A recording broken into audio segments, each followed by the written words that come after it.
ஜெயா நேயர்களுக்கு வணக்கம்.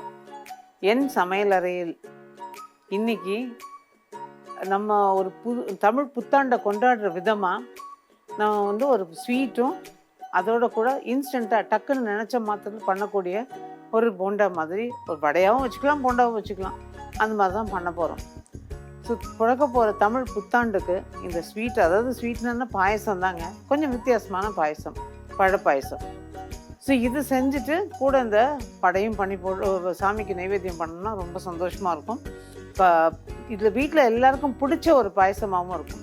ஆக்சுவலாக இது பார்த்திங்கன்னா செட்டிநாடு ஸ்பெஷல் இந்த பழப்பாயசம். இதுக்கு எந்த கல்யாண வீட்டில் என்ன விசேஷ வீட்டில் போனீங்கனாலும் இந்த பழப்பாயசம் மத்தியானம் லஞ்சில் பரிமாறுறது ரொம்ப சந்தோஷமாக ஒரு எல்லோரும் கொண்டாடுற ஒரு விஷயம்னு வச்சுக்கோங்க. ஸோ அந்த வகையில் இதை இன்றைக்கி தமிழ் புத்தாண்டுக்காக, வரப்போகிற தமிழ் புத்தாண்டுக்காக நான் செஞ்சு காட்டலான்னு நினச்சேன். நேரில் நீங்கள் இதையும் செஞ்சு சந்தோஷமாக தமிழ் புத்தாண்டை கொண்டாடலாம். ஸோ முதல்ல இந்த பழப்பாயசத்துக்கு தேவையான பொருள்லாம் பார்த்துட்டு வந்துடலாம். அதுக்கப்புறம் அது எப்படி பண்ணுறதுன்னு பார்க்கலாம். பழப்பாயசம் செய்ய தேவையான பொருட்கள்: பழங்களின் கலவை 1 கப், பால் 1/2 லிட்டர், சர்க்கரை 1/2 கப், முந்திரி சிறிதளவு, கஸ்டர்ட் பவுடர் 1 டேபிள் ஸ்பூன், சாறை பருப்பு சிறிதளவு. இப்போ இந்த பழப்பாயசத்துக்கு தேவையான பொருள்லாம் பார்த்தோம் இல்லையா? அதில் பால் கொடுத்துருக்கோம் இல்லையா, ஒரு 1/2 லிட்டர் பால். அந்த 1/2 லிட்டர் பால் வச்சு தான் இன்றைக்கி நம்ம பண்ண போகிறோம், கொஞ்சமாக பண்ண போகிறோம். 1/2 லிட்டர் பால் அடுப்பில் போட்டிருக்கேன். இது ஒரு பக்கம் காஞ்சிக்கிட்டு இருக்க நேரத்தில் அதில் ஆக்சுவலாக அது அடுப்பில் போடுறதுக்கு முன்னாடி ஒரு குழிக்கரண்டியால் 1 கரண்டி பால் எடுத்து வச்சுருக்கேன் தனியாக காய்ச்சாமல். அதில் இந்த கார்ன்ஃப்ளவர், இந்த கார்ன்ஃப்ளவர் ஃப்ளேவர் பார்த்திங்கன்னா இதுக்கு பொருந்தக்கூடியது வெண்ணிலா ஃப்ளேவர் தான். சரி, வெண்ணிலா ஃப்ளேவர் எதுவுமே இல்லாமல் பிளெயின் கஸ்டர்ட் பவுடராக வேணும்னு நினச்சிங்கன்னா கஸ்டர்ட் பவுடர் போட்டுட்டு அதுக்கு நம்ம ஃப்ளேவரிங் வேறு ஏதாவது கொடுத்துக்கலாம். ரோஸ் கொடுத்துக்கலாம். அதோட கூட நமக்கு ஏலக்காய், ரோஸ் வேண்டாம்னு நினச்சா ஏலக்காய், இந்த மாதிரி டிஃப்ரெண்ட் ஃப்ளேவர்ஸ் கொடுக்கலாம். பட் ரொம்ப நல்லா இருக்கிறது, ஆப்டாக இருக்கிறது இதுக்கு இந்த வெண்ணிலா ஃப்ளேவர் தான். இது இப்போ கரைச்சி ரெடியாக வச்சாச்சு. இதில் 1/2 லிட்டர் பாலுக்கு 1/2 கப்பு சர்க்கரை. இது ஒரு கணக்கு. யூஸ்வலாக பாயசத்துக்கே 1 லிட்டர் பால்னால் 1 கப்பு சர்க்கரை. நான் இப்போ 1/2 கப் சர்க்கரை போட்டிருக்கேன். அதே மாதிரி பழங்களோட கலவைன்னு பார்த்திங்கன்னா இன்றைக்கி இது ஒரு பக்கம் இருக்கட்டும், இது ஒரு பக்கம் சர்க்கரை போட்டிருக்கேன், காஞ்சிக்கிட்டு இருக்கு. இதில் பழங்களோட கலவைன்னு பார்த்திங்கன்னா ஆப்பிள், ஆரஞ்சு, வாழைப்பழம் இதெல்லாம் போட்டு நான் சேர்த்துருக்கேன். கிரேப்ஸ் கொஞ்சம். இந்த டின்டு ஃப்ரூட்டுன்னு வரும் இல்லையா, பொடி பொடியாக நறுக்கி டின் பண்ணி இந்த காக்டெயில் இதுன்னு வரும், அது கிடச்சா அது வாங்கி உபயோகப்படுத்திக்கலாம். அது இல்லைன்னா ஃப்ரெஷ் ஃப்ரூட்ஸாக இருந்ததுன்னா நமக்கு இதுக்கு பொருந்தக்கூடிய பழங்கள்னு பார்த்திங்கன்னா நான் சொன்ன இந்த பழமும் அதோட கூட பேரிக்காய் சேர்த்துக்கலாம். மற்றபடி கொய்யா பழம் இதெல்லாம் இதுக்கு நல்லா இருக்காது. ஒரு பேரிக்காய் சேர்க்கறதா இருந்தாலும் அதில் சேர்த்து பண்ணிக்கலாம். இப்போ நான் பொடியாக நறுக்கிட்டு கருத்து போயிடுங்கிறதுனால கொஞ்சமாக சர்க்கரையை போட்டு கலந்து வச்சுருக்கேன். ஒரு டீஸ்பூன் சர்க்கரைன்னு வச்சுக்கோங்க. இப்போ இதில் தீயை குறைச்சிட்டோம். பால் சர்க்கரையோடு சேர்ந்து கொதித்து பொங்கி வருது. இந்த நேரத்தில் நம்ம கரைச்சி வச்சுருக்க இந்த கஸ்டர்ட் பவுடரை ஊற்றிட்டு அதோடு சேர்ந்து ஒரு கொதி வரணும். இந்த கஸ்டர்ட் போட்டதுக்கப்புறம் ஒரு கொதி வந்தால் தான் இது உங்களுக்கு நல்லாயிருக்கும். வெந்து வரணும் அந்த மாவு. கைவிடாமல் கிளறணும். எப்போவுமே கஸ்டர்ட் போட்டதுக்கப்புறம் விட்டுட்டோன்னா அது என்ன ஆகும், அப்படியே அடியில் போய் உட்காந்து தீஞ்சு போயிடும், உடனே தீஞ்சிடும். அதனால் கவனமாக அதை விடாமல் கிளறிக்கிட்டே இருக்கணும். அதே மாதிரி இன்றைக்கி கொடுத்துருக்க இனிப்பு கரெக்டான இனிப்பு. இதை தாண்டி இனிப்பு வேணும்னு நினச்சிங்கன்னா நீங்கள் இன்னும் ஒரு 2-3 டேபிள் ஸ்பூன் சர்க்கரை போட்டுக்கலாம். இதில் வெல்லம் போடலாமா, கருப்பட்டி போடலாமா, பனங்கல்கண்டு போடலாமா, நிறைய பேர் யோசிப்பீங்க. இந்த பாயசத்துக்கு அது எதுவும் பொருந்தி வரும்னு எனக்கு தோணலை. நான் ட்ரை பண்ணதில்லை, ஆனால் பொருந்தி வரும்னு தோணுதில்லை. இதுக்கு சர்க்கரை தான். இப்போ இது நல்லா கொதிச்சாச்சு, நான் ஆஃப் பண்ணிடுறேன். இது பார்த்திங்கன்னா நல்லா ஃபஸ்ட்டு ஆற வச்சிடணும். நல்லா ஆறுனதுக்கு அப்புறமா பழங்களோட கலவையை போட்டுட்டு சாரப்பருப்பு அதோட கூட முந்திரி பருப்பு எல்லாத்தையும் போட்டுட்டு நல்லா ஃப்ரிட்ஜில் தூக்கி வச்சு சில் பண்ணி தான் இதை பரிமாறணும். நல்லாயிருக்கும். யூஸ்வலாக அவங்க கொடுக்கும்போது நம்ம பார்த்தா கொஞ்சம் தண்ணியாக தான் இருக்கும். ஆனால் அது நம்ம அவ்வளோ தனியாக நான் பண்ண போகிறதில்ல. ஸோ கொஞ்சம் ஓரளவு நம்ம எடுத்து பாயசம் ஸ்பூனில் சாப்பிட்ற மாதிரி தான் இன்றைக்கி நம்ம கொடுக்க போகிற இந்த ரேஷியோன்னு சொல்லலாம். பாலுக்கும் அந்த கஸ்டர்ட் பவுடருக்கும். இதை தாண்டி கொஞ்சம் ரிச்சாக பண்ணணும்னு நினச்சா ஒரு 2 டேபிள் ஸ்பூனோ 3 டேபிள் ஸ்பூன் கண்டென்ஸ்டு மில்க் இருக்குங்களா, அது போட்டுக்கலாம். அல்லது ஃப்ரெஷ் க்ரீம் இருக்குது இல்லையா, ஃப்ரெஷ் க்ரீமை போட்டுக்கலாம். ஸோ இது ரெண்டுமே ஆப்ஷனல். உங்களுக்கு தேவைப்பட்டால் பிரியப்பட்டால் அதை போட்டுக்கலாம். இப்போ இதை நல்லா ஆற வச்சிடலாம். அதுக்கப்புறம் சில்னஸை அதை இது பண்ணிக்கலாம். இப்போ இந்த பாலை ஆற வச்சிட்ருக்கோம், அந்த கஸ்டர்ட் கலந்த பாலை ஆற வச்சிட்ருக்கோம். கீழே ஒரு பாத்திரத்தில் தண்ணி வச்சுருக்கேன். அந்த தண்ணிக்கு மேலே தான் இதை வச்சு ஆற வைக்கிறேன். யூஸ்வலாக அது பெரியவங்களாக இருந்தால், கொஞ்சம் வயசுக்கு பெரியவங்களாக இருந்தால் தெரியும். இதை சட்டுன்னு பாலை ஆற வைக்கணும், இல்லை இந்த மாதிரி ஏதாவது கஸ்டர்ட் இதை ஆற வைக்கணும் அப்படின்னா இந்த மாதிரி பாத்திரத்தில் தண்ணியை வச்சு நடுவில் வச்சுட்டிங்க அப்படின்னா சீக்கிரம் ஆறிடும். அடுத்தது இந்த தண்ணி ஊற்றி திருப்பி வேறு தண்ணி பிடிக்கணும் அப்படின்னா சட்டுன்னு அது மேலேயும் திருப்பி வச்சோம் அப்படின்னா ஆறின மாதிரி டக்குன்னு ஆகிடும். ஸோ நம்ம ரொம்ப நேரம் வெயிட் பண்ணணும்னு அவசியம் இல்லை. இந்த சூடு ஃபுல்லாக அந்த தண்ணி இழுத்துக்கும். இன்னொன்று, எனக்கு என்னோடய அனுபவத்தில் நான் தெரிஞ்சுக்கிட்ட ஒரு விஷயம் பார்த்திங்கன்னா, ஒரு முறை இதே மாதிரி கெஸ்டெல்லாம் வர்றாங்கன்னு இந்த பாயசம் பண்ணுறதா எடுத்துக்கிட்டு எல்லாம் பண்ணியாச்சு. பழங்கள் இதே மாதிரி எல்லாம் நறுக்கி ரெடி பண்ணிட்டேன். அதில் பைனாப்பிள் சேர்த்துருந்தேன். பொடியாக நறுக்கி பைனாப்பிளும் நல்ல ஃப்ளேவர் கொடுக்குமேன்னு பைனாப்பிளும் சேர்த்து எல்லாம் கலந்து வச்சாச்சு. அது அப்படியே நல்லா ஆறுனதுக்கப்புறமா அந்த பழங்களோட கலவை அதில் கலந்துட்டு நல்லா வச்சுட்டு ஃப்ரிட்ஜ்லேயும் வச்சு நல்லா சில் பண்ணியாச்சு. பரிமாறுறதுக்கு முன்னாடி எதுக்கும் சர்க்கரை இனிப்பு போதுமா அப்படின்னு செக் பண்ணிப்போம் அப்படின்னு சொல்லிட்டு வாயில் எடுத்து ஊற்றுனா கசப்புனா கசப்பு, சரியான கசப்பு. எங்கேருந்து என்ன பண்ணோன்னு தெரியலை. எதுனால நானும் என்னோட ஓர்படியும் என்ன பண்ணோன்னு தெரியல. ஆனால் ஒரு கசப்பு, இவ்வளோ பயங்கரமாக கசப்பு வரதுக்கு காரணம்னா பழங்களை சாப்பிட்டா நார்மலாக இருக்குது. ஆனால் அந்த மொத்த பால் கலவையும் அப்படி ஒரு கசப்பில் இருந்தது. அதுக்கப்புறம் தான் சரி அப்படியே தூக்கி ஊற்றிட்டோம். ஒன்றும் பண்ண முடியாது, யாருக்கும் விருந்தாளிக்கு இல்லை, அந்த வீட்டில் இருக்கவங்களே குடிக்க முடியாதே, தூக்கி ஊற்றிட்டோம். அதுக்கப்புறமா ரொம்ப நாள் கழித்து தான் ஒரு பெரியவங்க சொன்னாங்க, இல்லை பாலுக்கும் பைனாப்பிளுக்கும் அது இது சரியாக வராது, அதனால் நீ பைனாப்பிள் போட்டு மோர் குழம்பு கூட வைக்கலாம். ஆனால் பாலில் போடும்போது ஒன்று போட்ட உடனே சர்வ் பண்ணிடணும், இல்லையா போடவே கூடாது. போட்டு இந்த மாதிரி வைக்கும்போது அது ரியாக்ஷன் இருக்குமா, அந்த ரியாக்ஷன் தான் பைனாப்பிள் மொத்தமாக கசக்க வைக்கிறது அப்படின்னு. அன்னையிலேருந்து நான் பைனாப்பிள் சேர்க்கறது இல்லை. ஸோ இது எதுக்கு இப்போ சொல்கிறேன் அப்படின்னா, சிலது அந்த மாதிரி நினைக்கிறான், இல்லை பைனாப்பிளை போட்டால் டேஸ்டியாக இருக்குமே, ட்ரை பண்ணி பார்ப்போமான்னு. பைனாப்பிளை மட்டும் தவிர்த்துடுங்க, மற்ற பழங்களை சேர்த்துக்கங்க. அதே மாதிரி இப்போ இந்த மற்ற பழங்கள்னு சொல்லும்போது ஒரு சப்போட்டா அது இதுன்னு எடுத்தோம்னா, சப்போட்டா தான் கொச கொசன்னு ஒரு மாதிரி வழண்டு போய் ஒரு கொழகொழப்பை கொடுத்துரும். அந்த மாதிரிலாம் இல்லாமல் ஸ்பேமாக இருக்கிற பழங்களாக பொறுக்கிக்கிட்டு அது நல்லா இனிப்பாக நல்லா இருக்கிற பழமாக பொறுக்கி எடுத்து இந்த மாதிரி பண்ணோம்னா நல்லாயிருக்கும். பட் இது வாழைப்பழம் எந்த ஒரு விஷயத்துலையும் தவிர்க்க முடியாத ஒரு விஷயம். பெரும்பாலும் வாழைப்பழத்தை சேர்த்து ஜாக்கிரதையாக கழுவி எடுத்துக்கலாம். இப்போ இது நல்லா ஆறின உடனே நம்ம பழங்களை சேர்த்துக்கலாம். இப்போ இது ஆறிடுச்சு, ஒரு பவுலில் மாற்றிடலாம். இதில் பழங்களோட கலவையை கலந்துக்கலாம். ஆக்சுவலாக பழங்கள் இவ்வளோ சேர்க்க மாட்டாங்க, பட் நான் நிறைய பழம் சேர்த்துருக்கேன். கஸ்டர்ட் மாதிரி பழங்களை சேர்த்துருக்கேன். இது கொஞ்சம் அப்படியே நம்ம இந்த சர்க்கரை போட்டு கலந்ததுனால அந்த பாலில் உள்ளதை அப்படியே உங்களுக்கு அடுத்து முந்திரி பருப்பும் சாரப்பருப்பும் போட்டிருக்கேன். இது கொஞ்ச நாள் கொஞ்சம் அப்படியே தண்ணி விடும் லேசாக. அதுக்கப்புறம் நமக்கு குடிக்கிற இதுக்கு நிற்கும். ஸோ இப்போ இது ரெடி ஆயாச்சு. நீங்கள் பாருங்கள், இது இப்போ நம்ம ஸ்பூன்லேயும் எடுத்து சாப்பிட்டுக்கலாம், அப்படியே குடிக்கிறதும் குடிக்கிற மாதிரி இருக்கும். பழங்கள் இன்னும் பொடியாக நறுக்கிக்கனாலும் நீங்கள் நறுக்கிக்கலாம். ஆனால் யூஸ்வலாக அவங்க கொடுக்குற மாதிரி தண்ணியாக இருக்காது இந்த பாயசம் இன்னைக்கு நம்ம பண்ணியிருக்கிறது. இந்த கன்சிஸ்டன்சி இருந்தால் பெட்டர் டேஸ்ட்டுன்னு என்னோட சின்ன இது. ஸோ இப்படியும் பண்ணிக்கலாம். அல்லது நல்லா தண்ணியாக தான் வேணும் எங்களுக்கு அப்படின்னு நினைக்கிறவங்க நீங்கள் கஸ்டர்ட் பவுடரோட அளவை நல்லா குறைச்சிக்கலாம். இதை ஒரு டிஸ்பிளே பார்த்துட்டு எடுத்துடுவோம்.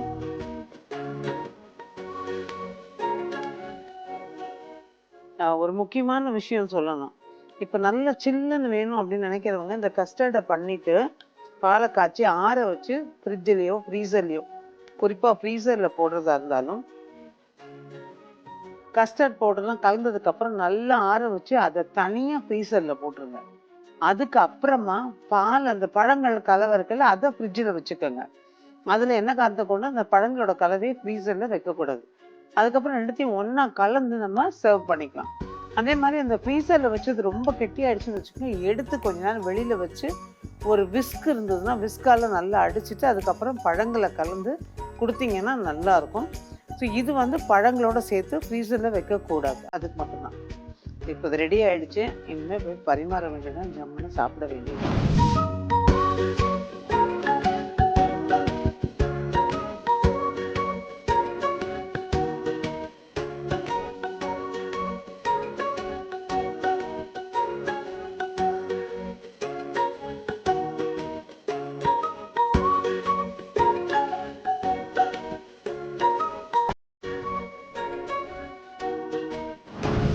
இப்போ இது ரெடி ஆகிடுச்சு இல்லைங்களா?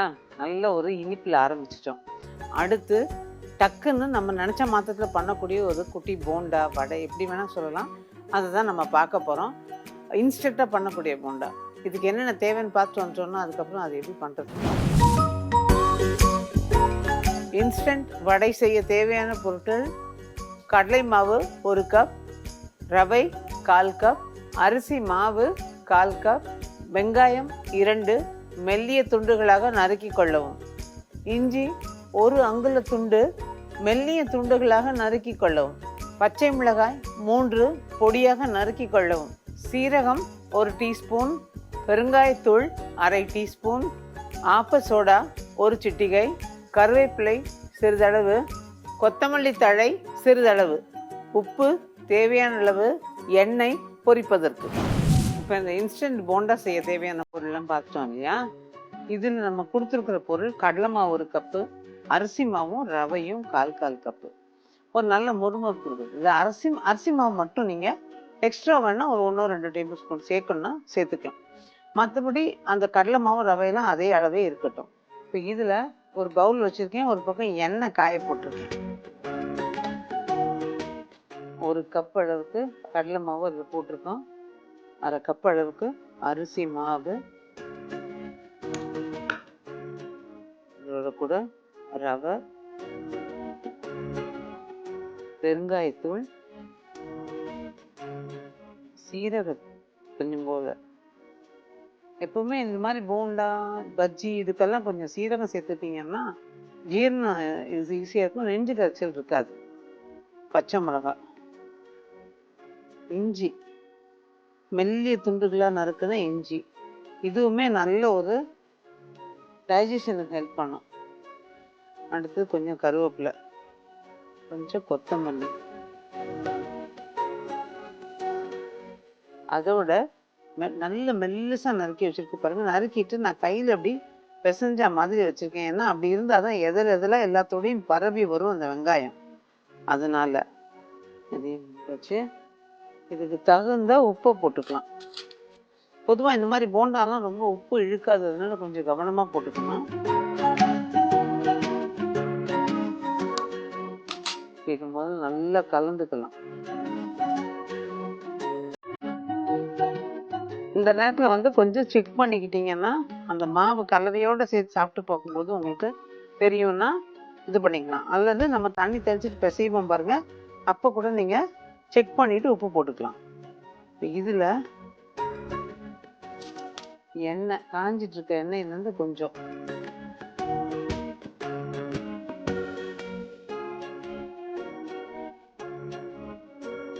நான் ஒரு 6 டீஸ்பூன் எண்ணெய் ஊற்றிருக்கேன்.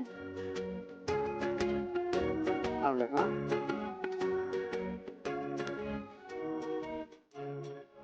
இது நல்லா கலந்துட்டோம். இதில் தண்ணி வந்து தெளித்து பிசைஞ்சிக்கலாம்.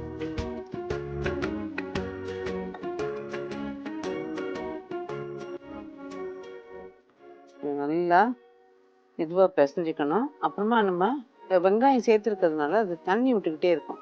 ஸோ நம்ம பார்த்ததில் தெளிச்சுக்கணும்.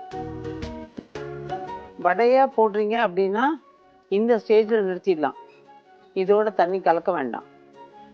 இல்லை நம்ம போண்டாவாக கிள்ளி விட்டுக்கிறோம் அப்படின்னா இன்னும் கொஞ்சம் தளதளப்பு கொடுத்துக்கலாம்.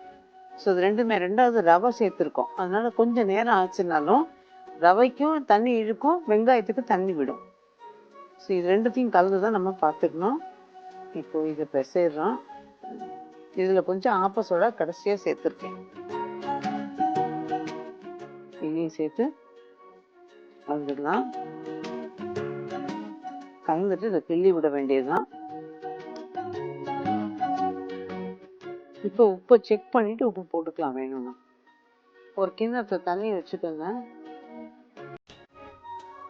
எண்ணெயும் ரொம்ப காஞ்சிடக்கூடாது.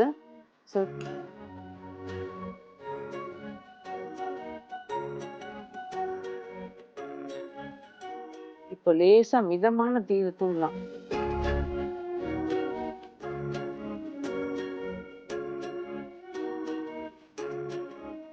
வெங்காயம் நிறைய இருந்தா தான் இந்த போண்டா நல்லா இருக்கும். வெங்காயம் கம்மியா இருந்ததுன்னா மாவோட தாக்கம் நிறைய இருக்கும். ஸோ கொஞ்சம் வெங்காயம் அதிகமாக இதில் போட்டுக்கணும். இது எண்ணெய் கொள்ற மட்டும் போட்டுக்கலாம். ஏன்னா இதெல்லாம் நிதானமாக தான் வேக விட போகிறோம். அப்போ தான் உங்களுக்கு உள்ளும் புறமும் வெந்து நல்லா இருக்கும். அவ்வளோதான். இனி இதை கொஞ்சம் நல்லா வெந்ததுக்கப்புறம் திருப்பி, இப்போ இது வெந்துட்டுருக்கு, இதை நல்லா இந்த மாதிரி திருப்பி விட்டு இப்போ நல்லா அந்த மீடியம் ஃப்ளேம்லேயே வேகட்டும். அதுக்கப்புறமா நம்ம திருப்பி விட்டு நல்லா பரட்டி விட்டு ஃப்ளேமை கொஞ்சம் ஹை பண்ணி வேக விடலாம். அந்த மொறுமொறுப்பு கொடுக்கறதுக்கு மேலே அந்த கோட்டிங் மொறுமொறுப்பு போடணும் அதுக்கு. ஸோ இது இப்போ நல்லா வெந்துட்டுருக்குங்க. ஆக்சுவலாக இந்த மிக்ஸுன்னு சொன்னோம் அப்படின்னா, இப்போ நீங்கள் ஒரு அவசரத்துக்கு நீங்கள் ஒவ்வொன்றா தேடி எடுக்காமல் கடலை மாவு, அரிசி மாவு, ரவை இது மூணையும் அளந்து கொஞ்சம் உப்பு, அதோட கூட சீரகம், பெருங்காயம், இந்த ஆப்பசோடா மூணுமே அந்த இதெல்லாமே கலந்து ஒரு டப்பாவில் போட்டு வச்சுக்கிட்டோம். டக்குன்னு ஒரு விருந்தாளியை பார்த்தோன்னா அதை எடுத்து 2 கை போட்டுக்கலாம். வெங்காயத்தையும் பச்சை மிளகாய், இஞ்சியும் நம்ம யூஸ்வலாக வீட்டில் வச்சுருக்கிறது தான். அதை ஸ்லைசர்லேயே இதுலேயே போட்டு டக்குன்னு ஸ்லைஸ் பண்ணிவிட்டு இதோட கலந்துட்டு இந்த போண்டாவை போட்டு கொடுத்துடலாம். இல்லை வடையாக தட்டியும் கொடுத்துக்கலாம். அந்த இன்ஸ்டன்ட் இது தான் இது. அதே மாதிரி இதில் இன்னும் நீங்கள் சேர்க்கணும்னு நினச்சிங்கன்னா, இப்போ நான் கொஞ்சம் தீயை தூண்டுறேன். சேர்க்கணும்னு நினச்சா பசலைக்கீரை இருக்குது இல்லையா, அதை சேர்த்து இதோட பண்ணிக்கலாம். ஸோ அதுவுமே நல்லாயிருக்கும்.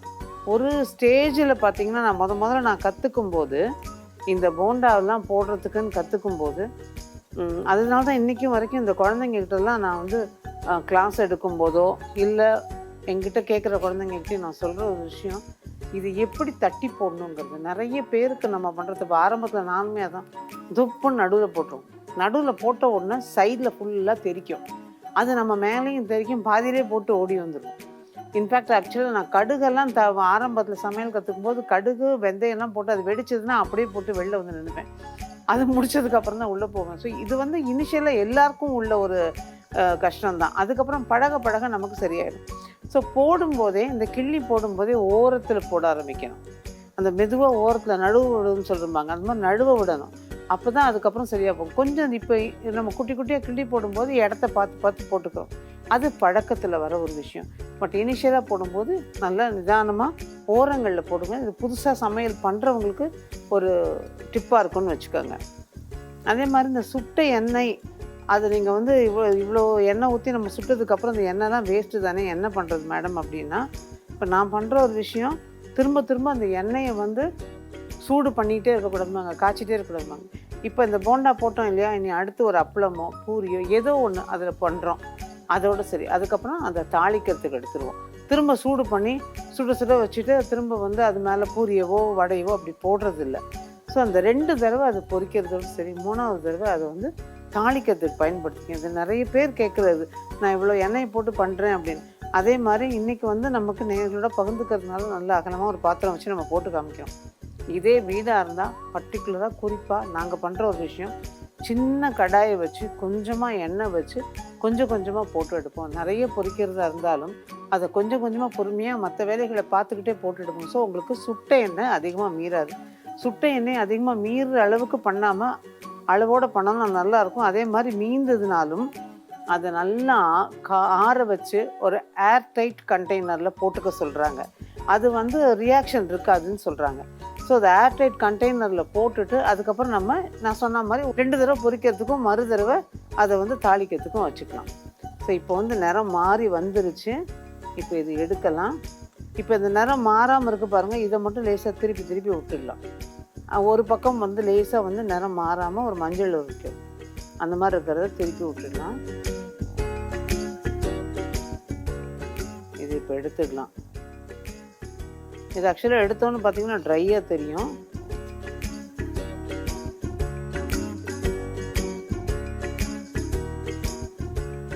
இப்போ இதை அடுப்பு ஆஃப் பண்ணிடுறேன். எல்லா பக்கம் வெந்தாச்சு.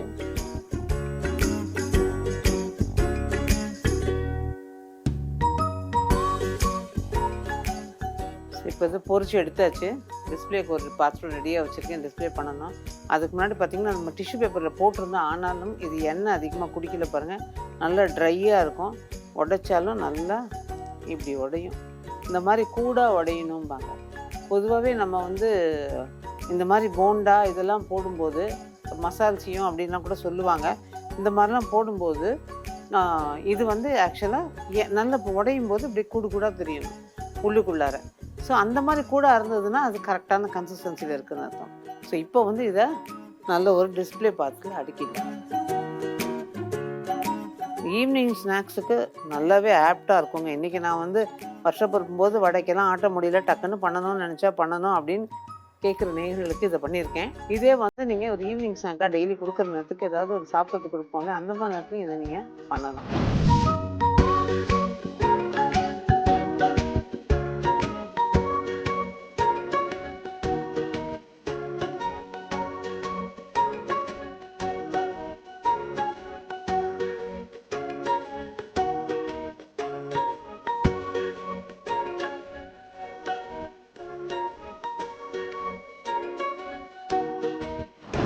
இந்த தமிழ் புத்தாண்டுக்கு நான் செஞ்சு காமிச்ச இந்த 2 டிஷ்ஷும் நேர்களை நான் உங்களுக்கு பிடிக்கும்னு நினைக்கிறேன். இது உங்களோடையும் சேர்ந்து உங்களுக்கும் பரிமாறி நானும் சாப்பிட்ட சந்தோஷத்தில் இருக்கேன். எல்லோருக்கும் அட்வான்ஸாக தமிழ் புத்தாண்டு நல்வாழ்த்துக்கள். வாழ்க வளமுடன். மீண்டும் சந்திப்போம். நன்றி, வணக்கம்.